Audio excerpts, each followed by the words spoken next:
복된 주님의 날입니다. 오늘 주시는 말씀 같이 보시겠습니다. 시편 57편. 우리 한 절씩 교독식으로 읽겠습니다. 시편 57편입니다.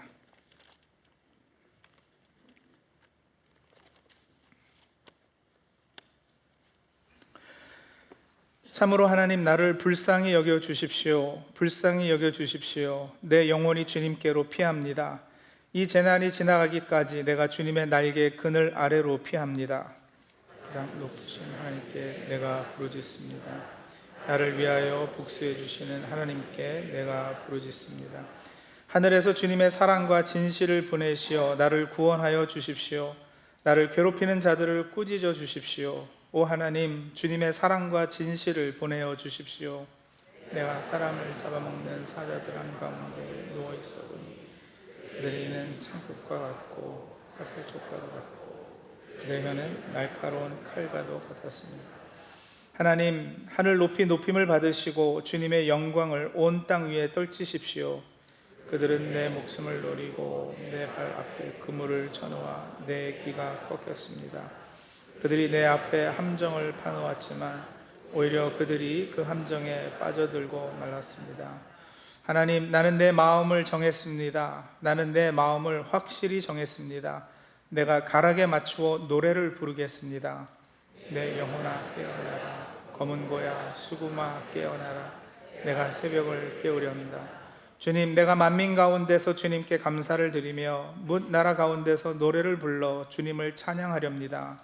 주님의 한결같은 그 사랑 서 하늘에 이루고 주님의 진실하신 구름에까지 갔습니다. 같이 읽겠습니다. 하나님, 주님은 하늘 높이 높임을 받으시고 주님의 영광 온 땅 위에 떨치십시오. 아멘. 사랑하는 찬양교회 성도 여러분, 지난 한 주 평안하셨습니까? 더 나아가 요즘 삶은 좀 어떠신지요? 분명 감사하고 기쁜 순간도 있으셨을 줄로 믿습니다. 하지만 저는 설교를 준비할 때마다 지금 삶에 가장 힘겨운 시간을 보내고 계실 분들을 먼저 마음에 품게 됩니다. 그래서 제 설교가 때로 삶의 그늘진 곳에서 시작할 때가 많습니다. 하지만 이는 결코 어둠을 강조하려는 것이 아니라 보이지 않는 눈물을 흘리고 계실 그 한 분이 가장 깊은 절망의 자리에서 가장 밝은 희망이신 주님을 만나게 되기를 간절히 바라기 때문입니다. 이 마음을 너그러이 헤아려 주시면 감사하겠습니다. 우리가 인생을 살아가며 때때로 동굴이라 부를 수 있는 어둡고 외로운 시기가 찾아옵니다.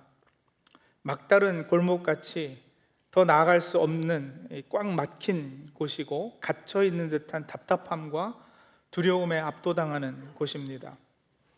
오늘 우리가 읽은 시편 기자도 바로 이와 같은 동굴 경험을 한 분이십니다. 우리가 시편 57편 1절서부터 함께 읽었지만 사실 우리가 가진 성경의 시편은 대부분이 이렇게 표제가 붙어 있습니다. 표제는 그 시편의 배경을 설명하거나 해석하는 안내판 역할을 하기에 사실 무시하거나 그냥 건너뛰면 안 됩니다. 일단 우리가 가지고 있는 이 세번역 성경에 보시면 오늘 시편 57편 제목이 환난 때의 찬양과 신뢰라고 되어 있고요. 근데 그 큰 제목은 이 세번역을 번역하신 분들이 임의로 붙여놓은 것이에요.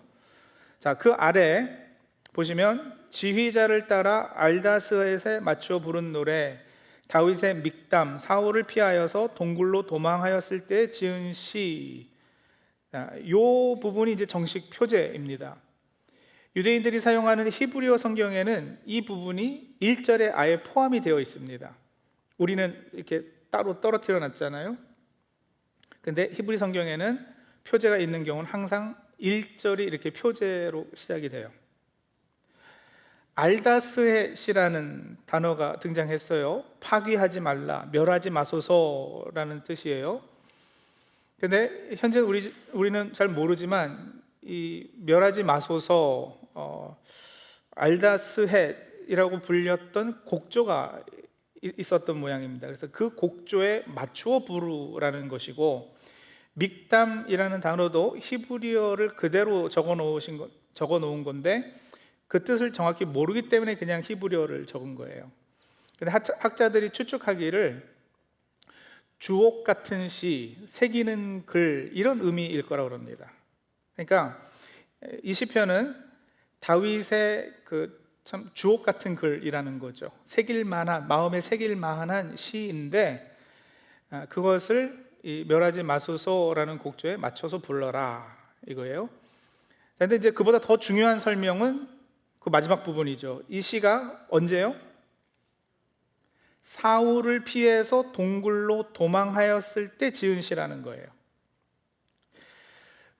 이 동굴이 물론 엔게디에 있는 굴일 수도 있지만 더 가능성 있는 것은 아둘람 동굴일 것인데, 다윗은요 어려서부터 사무엘 선지자로부터 이미 기름 부음을 받아서 왕으로 선택받은 사람이에요.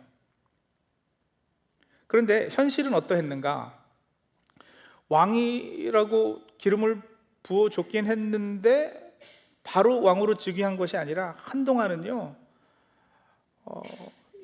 현재 왕이었던 사울이 시기해가지고 죽이려고 해서 쫓겨다니는 신세였어요. 도망자의 신분이었던 겁니다. 그래서 살기 위해서 여러 방법을 시도하잖아요. 한 번은 적국인 블레셋 땅 가드로 도망을 해서 그 아기스 왕에게 이렇게 의지하려 했는데, 가드 출신 장군 골리앗을 죽인 사람이 다윗이지 않습니까? 영웅이에요. 근데 급하니까 가드로 도망을 했어요. 이게 사실 말이 안 되는 얘기잖아요. 용기, 신앙 이거 다 내던진 모습으로 적국에 가서 숨으니까 거기서도 목숨이 위태로워요. 그래서 어떻게 했느냐면 다윗이 수염에 이렇게 침을 질질 흘리면서까지 미친 척해서 정체를 숨기고 살려고 했어요. 얼마나 비참했겠습니까? 자, 그런데 여러분, 사실 우리는 여기서 우리 자신의 모습을 볼 수 있어야 하겠습니다. 우리가 어떤 사람들이에요? 우리는 이미 예수 그리스도의 십자가 은혜로 하나님의 자녀된 사람들이에요. 성경을 우리의 정체를 왕 같은 제사장, 왕직을 가졌고 제사장직을 받은 사람이다 그러지 않습니까? 성령의 인치심을 받은, 다시 말하면 우리도 기름 부음 받은 사람들이에요. 그런데 우리가 지금 왕같이 살고 있나요? 실제 우리 삶은 그렇지 못하지 않는가요? 왕으로 불러서 기름 부어 주기까지 하셨는데도 우리는 지금 이 세상에 살아가면서 현실은 전혀 왕같지 않은, 만만치 않은 모습이에요. 왕의 모습보다는 다윗같이 도망자 신세와 더 비슷하지 않습니까? 경제적 어려움 때문에 우리는 세상 방식을 따라가려고 하고, 이런저런 힘든 일이 있을 때 하나님보다는 사람을 더 의지하려고 하고, 직장에서 세상 친구들 앞에서 신앙을 드러내기가 어려워서 이렇게 숨기려고 하고, 자녀들이 세상 문화에 동화되는 것을 바라보면서 불안해하고, 봉사와 헌신이 요구될 때 부담과 짐으로 느껴지고, 그런 모습들이 바로 다윗처럼 가드로 도망하는 모습이라는 거예요. 차라리 가드에서 미친 척 해서라도 가드 왕에게 잘 보여서 어떻게든 좀 살아남으려고 애를 쓰죠. 세상에 동화돼서 세상 가치관을 따라서 살면, 그렇게 세상 사람들과 같이 똑같이 살면 괜찮을 것으로, 살 수 있을 것으로 그렇게 착각을 해요. 근데 여러분, 그 결과는 어떻습니까? 창피만 당하고요, 하나님의 자녀로서 왕으로 불러주신 그 정체성만 잃어버리고 삶에는 더 큰 공허함만 남습니다. 성도님들, 가드는 생명을 지켜주지 못합니다. 오히려 우리 안에 계신 하나님의 임재와 은혜의 기쁨만 잃게 될 뿐입니다. 가드로 도망했던 다윗도 가드에는 답이 없다는 것을 결국은 깨달아요. 그래서 어떻게 했느냐? 사무엘상 22장 1절을 보시면은요, 다윗은 거기에서 떠나 이렇게 시작이 돼요. 사무엘상 바로 전장 21장 후반부에 제가 조금 전에 말씀드렸던 다윗이 가드로 도망가고 거기서 미친 척도 하고 그 얘기가 나오고 이제 거기를 떠났다라는 거예요. 가드를 떠나서 그러고는 어디로 갔다고요? 아둘람 굴 속으로 몸을 피하였다 그래요. 그렇게 겨우 목숨을 유지한 다윗이 아둘람 굴로 도망했는데, 아둘람이라는 단어의 문자적 의미는 막혀 있는 곳, 이렇게 꽉 막힌 곳이라는 뜻이에요. 다윗이 사람도 의지해 봤다가 적에게 몸을 맡기기도 했다가 그것이 소용없는 것을 알게 되자 결국 다다른 곳, 이게 이 꽉 막혀 있는 이 아둘람 굴, 더 이상 도망할 곳이 없어서 막다른 곳 동굴 속이에요. 근데 여러분, 놀랍게도 아둘람이라는 단어의 현재 사전적 의미, 현재 히브리어 사전적 의미와 성경적 의미는 피난처, 도피처, 보호처입니다. 의미가 바뀌었어요. 그러니까 무슨 말이겠어요? 이 꽉 막혀있던 이곳, 더 이상 갈 수 없어서 막다른 골목 같은 그곳이 성도에게는 피난처가 된다는 것이죠. 그 아둘람 굴에는 여러분 다윗만 도망와 있던 것이 아니에요. 다윗이 그곳에 도망와 있다는 소식을 듣고 사람들이 몰려왔어요.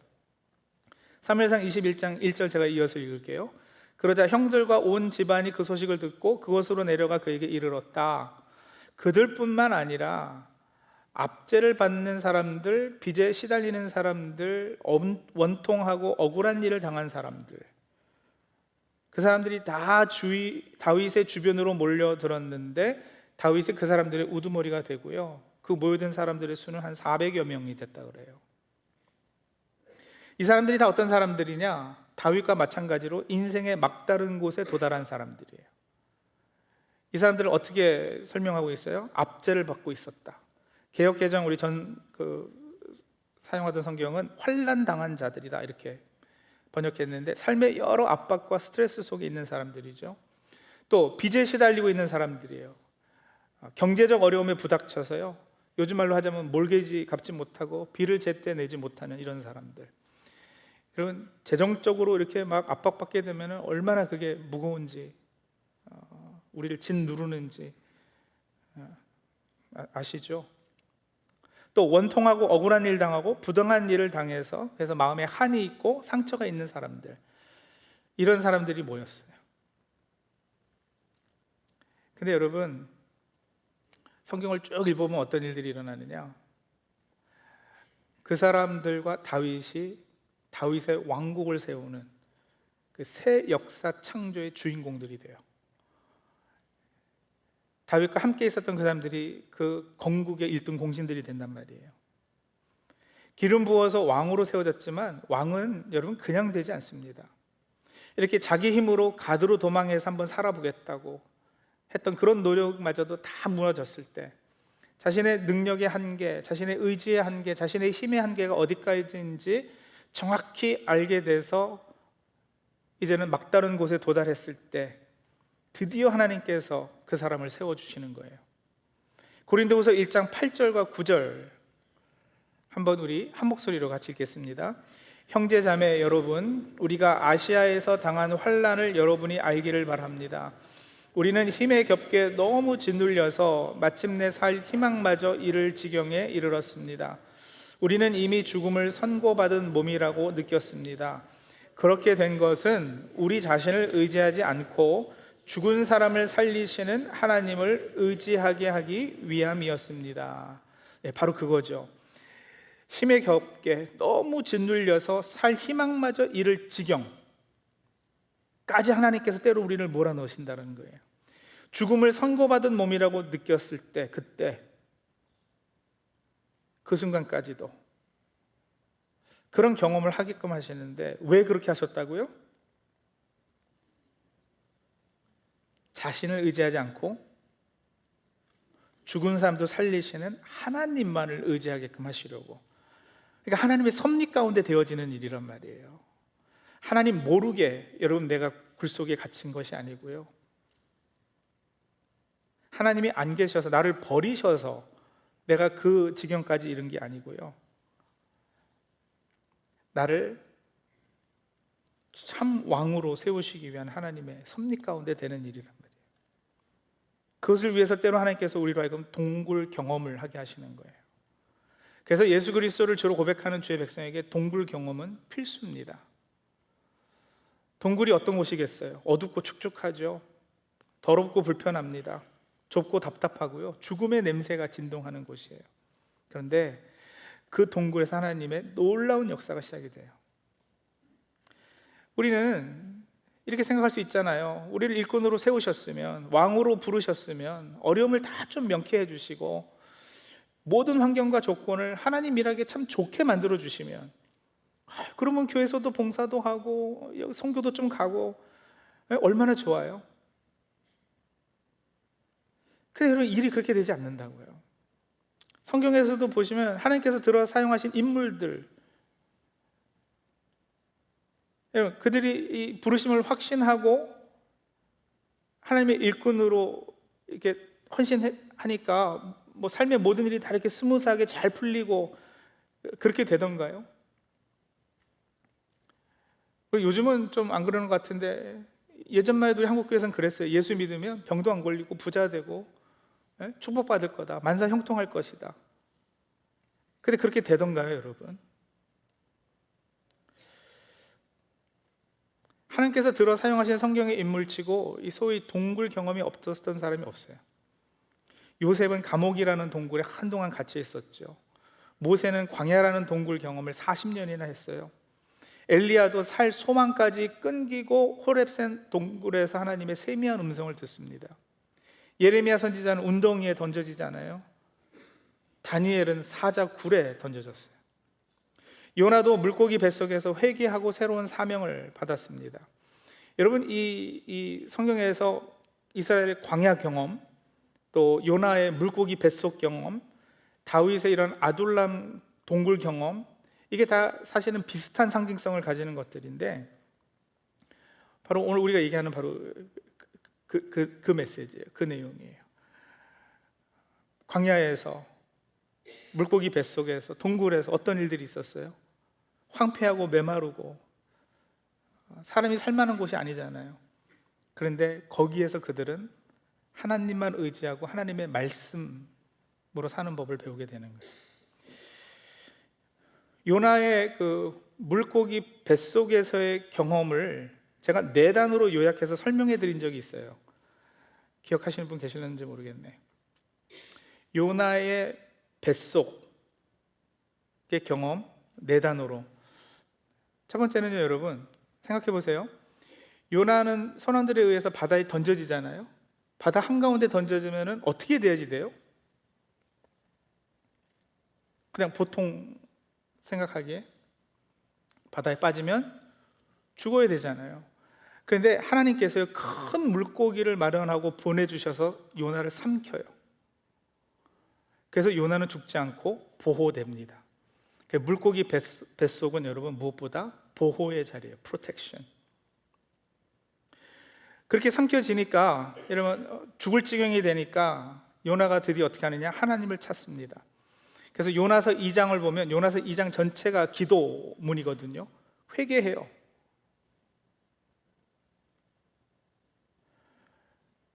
그 자리는 어떤 자리냐? 묵상과 성찰과 기도의 자리, 메디테이션이죠. 프로텍션, 메디테이션. 저를 비롯해서 제가 아는 거의 모든 분들은 그런 어려움 가운데에서, 고통 중에서 하나님을 깊이 만나는 체험을 해요. 하나님이 어떤 분이신지 다시 깊게 묵상하는 자리. 그리고 나서 세 번째는 여러분, 방향이 새롭게 설정이 되는 자리예요. 생각해 보세요. 물고기는 요나가 이렇게 운전해서 요나가 가라는 곳으로 가는 게 아니에요. 그렇죠? 요나가 발로 2번 이렇게 그 물고기 뱃속을 치면 뭐 오른쪽으로 가고 3번 치면 왼쪽으로 가고, 이게 아니란 말이에요. 이 물고기는 누구의 명령 따라서 움직일까요? 누가 가라는 대로 갈까요? 하나님이 가라는 대로 가요. 그래서 디렉션이죠. 방향이 새롭게 설정되는 거예요. 그리고 4번째, 사흘 밤낮 뱃속에 있다가 물고기가 결국 요나를 무트로, 땅으로 토해냅니다.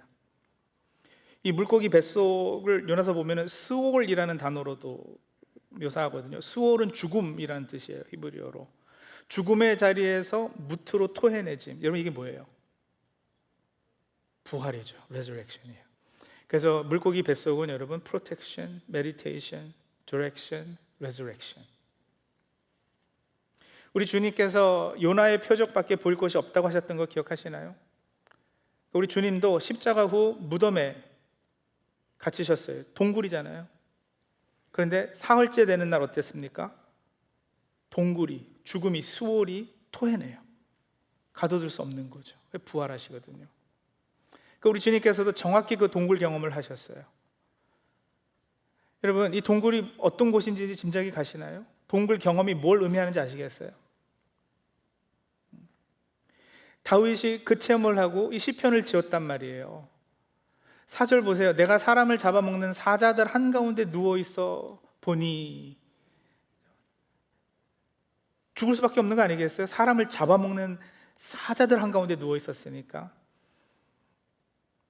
그들의 이는 창끝과 같고 화살촉과도 같고 그들의 혀는 날카로운 칼과도 같았습니다. 이 사울을 죽이려고 했던 원수들의 어떤 모함, 목숨의 위협, 이런 걸 이제 시적으로 표현한 거겠죠. 6절 보세요. 그들은 내 목숨을 노리고 내 발 앞에 그물을 쳐놓아 내 기가 꺾였습니다. 예, 죽음의 자리예요. 그러나 말씀드린 대로 주의 백성에게 동굴은 반전의 자리이기도 하다. 거듭남의 자리이고 부활의 자리이고 재충전의 자리예요. 다윗은 거기서 기도합니다. 1절 보세요. 참으로 하나님 나를 불쌍히 여겨주십시오. 불쌍히 여겨주십시오. 동굴로 도망해서 일단 다윗이 할 수 있는 건 울부짖음이에요. 하나님께 매달리는 거예요. 여기서 불쌍이라는 단어를 전에 개역 개정은 은혜로 번역했었어요. 내게 은혜를 베푸소서, 내게 은혜를 베푸소서. 그렇게 다른 거 다 버리고 하나님만 의지하게 되는 그것을 다윗은 주님의 날개 그늘 아래라 이렇게 표현했거든요. 성도님들, 그럴 수 있음이 우리에게 능력이에요. 하나님만을 피난처 삼는 것이 우리에게는 세상이 줄 수 없는 능력이에요. 돈을 몇백만 불 가진 것보다, 건강이 아무리 좋은 것보다 더 큰 능력이에요. 기도는 그 사실을 절실히 깨닫게 해주는 은혜의 도구이고요. 하나님 앞에 부르짖고 은혜와 불쌍히 여김을 구하는 가운데 놀라운 반전이 생겨요. 동굴 경험을 통해서 다윗을 비롯한 하나님의 사람들은 하나님의 보호, 프로텍션이죠. 그 동굴 안에서 하나님의 뜻과 계획, 하나님이 어떤 분이신지를 보게 돼요. 하나님을 깊게 묵상했거든요. 메디테이션. 그리고 동굴 경험을 통해서 자아가 죽고 자신이 의지했던 다른 것들을 다 내려놓고 이제 하나님께서 가라는 곳으로, 하나님께서 주시는 사명 붙잡고 살겠다는 그 인생의 새로운 방향이 설정돼요. 디렉션이죠. 그리고 이제 그들에게는 그렇게 새로운 생명이 주어져서 더 이상 동굴 안에 머무는 것이 아니라 바깥으로 나와서 하나님 나라를 세우는 주역으로 섬기게 되는 거예요. 그 고백 선언을 7절에 하고 있습니다. 다윗이. 하나님, 나는 내 마음을 정했습니다. 나는 내 마음을 확실히 정했습니다. 여러분, 이렇게 확정된 마음엔 더 이상 두려움이 없습니다. 마음이 확정이 되니 이제는 노래를 부를 수 있습니다. 그래서 뭐라 그래요? 내가 가락에 맞추어 노래를 부르겠습니다 그러잖아요. 확정된 마음의 소유자라야 하나님의 새 역사 창조에 동참할 수 있어요. 8절입니다. 내 영혼아 깨어나라. 검은 고야 수고마 깨어나라. 내가 새벽을 깨우련다. 여러분, 주로 새벽이 사람을 깨우는 거 아닌가요? 근데 다윗은 자신이 새벽을 깨우겠다 그래요. 영어 번역 중에 그 Contemporary English 버전을 보시면 이 구절을 뭐라고 번역했느냐면 I will wake up the sun 이래놨어요. I will wake up the sun. 내가 태양을 깨우겠다. 하나님 역사 창조의 헌신함에 강한 의지가 엿보이지 않습니까? 칠흑 같은 어둠과 죽음의 역사를 깨트리고 찬란한 빛을 발하겠다라는 거예요. 여러분, 우리 기독교 교회 전통에서는 이 시편 57편을 이렇게 죽음과 지옥의 권세를 이기신 예수님의 부활의 승리를 노래하는 시로 여겨서 부활절에 주로 사용하고 인용했어요. 우연이 아니죠. 자, 성도님들, 우리 성도님들은 어떤 동굴의 경험을 하고 계십니까? 경제적 어려움의 동굴, 일자리, 사업, 빚 문제, 가정의 동굴, 부부관계가 어려워, 자녀와의 관계가 힘들어요. 건강의 동굴, 질병, 노화, 심리적 고통, 관계의 동굴, 외로움, 배신, 상처, 미래에 대한 동굴, 불안, 막연.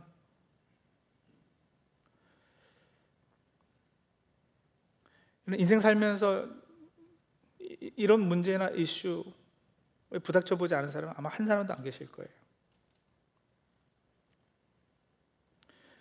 근데 이제 바로 그 자리에서 하나님을 찬양하는 노래를 부르지 않으시렵니까? 마음을 확정하고 또 확정하고, 태양아 빨리 깨라, 어둠은 이제 물러가고 새벽아 빨리 깨라, 담대하게 선포하지 않으시겠습니까? 삶의 불안함과 미래에 대한 두려움으로 가득해서 가두로 도망해봐야 답이 없습니다. 아기스에게 목숨을 구걸하는 것은 미친 척하는 것이 아니라 진짜 미친 겁니다. 하나님의 자녀된 신분으로 세상에 기웃거려서는 살 수 없습니다. 어떻게든 살아보려고 꾀도 내고 인간적인 노력도 하고 이것저것 다 해보셨는데도 이제 꼼짝없이 죽게 생기셨거든. 성도님들, 동굴로 숨으십시오. 세상에서 환난당하고 빚에 시달리고 원통하고 억울한 일로 마음이 상하셨으면 이제 아둘람 굴로 들어오세요. 동굴은 끝이 아니에요. 동굴은 새로운 시작이에요. 다윗은 동굴에서 진정한 왕이 되는 훈련을 받았습니다. 400명의 용사가 개국 공신이 그곳에서 태어났습니다. 하나님의 새로운 역사가 그곳에서 시작이 됐어요. 우리 성도님들의 동굴에서도 하나님의 놀라운 역사가 시작될 것입니다. 다윗은 여호와께 피하는 자가 복이 있다고 노래합니다. 이것은 세상의 조건과 형편을 초월한 사람들이 부르는 노래예요. 세상 방식대로 살기를 벗어난 사람이 누리는 평안과 기쁨이 회복한 사람이 부를 수 있는 노래예요. 하나님, 주님은 하늘 높이 높임을 받으시고 주님의 영광 온 땅 위에 떨치십시오. 동굴 안에서의 이 울부짖음의 기도는 분명 이런 기쁨으로 벅찬 노래로, 찬양으로 바뀌게 될 것입니다. 우리 조금 전에도 후렴 같이 찬양했는데 이 시편 57편으로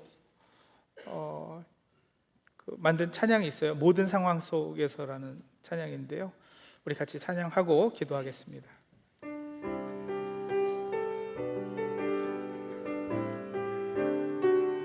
모든 상황 속에서,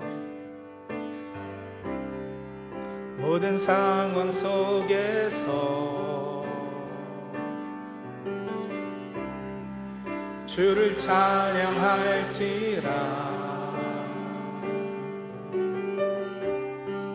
주는 너의 큰 상급, 큰 도움이시라. 주의 얼굴 구할 때 주의 영을 부으사 크신 사랑 안에서 주를 보게 하소서.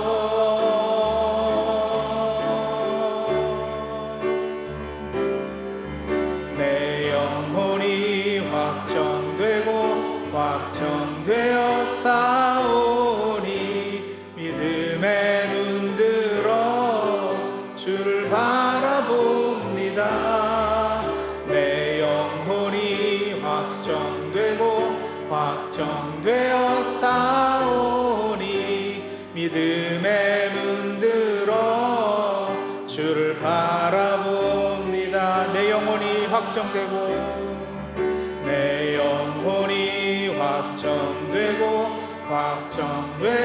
싸우니 믿음에 눈들어 주를 바라봅니다. 내 영혼이 확정되어 싸우니 믿음에 눈들어 주를 바라봅니다. 같이 기도하겠습니다. 현재 인생의 동굴 같은 어려운 상황 가운데 성도님들 계시다면 세상의 가도로 도망하지 않고 오직 하나님만을 피난처 삼아서 그분의 날개 그늘 아래 안전하게 거할 수 있게 해달라고 우리 기도하실까요? 경제적 어려움, 가정의 갈등, 건강 문제, 관계의 상처, 미래에 대한 불안, 이 중에 어떤 이름의 동굴이든 각자의 동굴 하나씩은 있으실 터인데 그곳에서 하나님의 보호하심과 인도하심을 경험할 수 있게 해달라고, 어둠과 절망의 자리에서 다윗처럼 내 마음을 정했습니다 라고 고백하고 새벽을 깨우는, 태양을 깨우는 찬양의 사람들 되게 해주옵소서. 우리 같이 기도하시겠습니다. 하나님, 세상으로 도망하지 않게 도와주시옵소서. 태양과 세상과 타협하는 신앙 가지 않게 도와주시옵소서. 세상의 가치관에 기대고 아버지는 사람에게 의지하는 우리들 되지 않게 도와주시옵소서. 힘들고 어려우고 고통 가운데 있을수록 더욱더 하나님께, 아버지 하나님 매달리고 하나님께 부르짖고 하나님만을 의지하며 나갈 수 있도록 도와주시고, 아버지 하나님 그런 각자의 동굴에서 하나님의 보호하심을 경험할 수 있도록 도와주시옵소서. 내가 어떻게 이곳까지 오게 되었는지 깊이 묵상하고 하나님이 어떤 분이신지를 더욱더 깊게 성찰하며 새로운 삶의 방향이 설정되는 자리 되게 해주시고, 아버지 하나님 그렇게 하나님께서 우리를 동굴에 집어넣으신 하나님의 뜻과 계획과 섭리가 이루어졌을 때 새 생명으로 아버지 하나님 거듭나서 새로운 사명 가지고 내 새벽을 깨우는 사람들 다 될 수 있도록 도와주시옵소서. 도와주시기 바랍니다.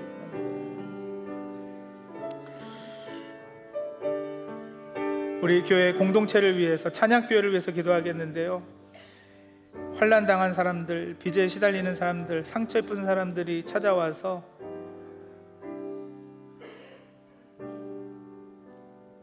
좀 보호받고 하나님을 더 깊게 만나게 되고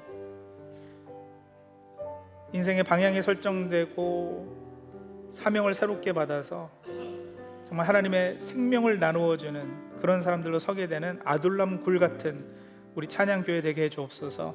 섬김과 치유의 사명 저희 교회가 기쁨으로 감당할 수 있도록 주님 능력 더하여 주옵소서. 우리 그렇게 같이 기도하시겠습니다. 하나님, 우리 찬양교회가 아둘람 굴 되기를 원합니다. 하나님, 세상에 참 힘들고 어려움 당하고 눈물 흘리는 아버지 안타까운 가운데 있는 사람들이 와서 아버지 하나님 위로받고 격려받고 도움받고 아버지 하나님 그렇게 택하신 주의 백성 새로운 거듭나는 귀한 시간, 그런 보호와 부활을 경험하는 아버지 하나님 우리 교회 공동체를 통해서 도와주시옵소서. 우리 때를 의지하는 것이 아니라 주님의 날개 그늘로 피하는 우리들 될 수 있도록 주님 도와주시옵소서. 주가 생명의 통로로 살아가는 주의 자녀 다 될 수 있도록 주여 도와주시옵소서. 감사합니다 주님.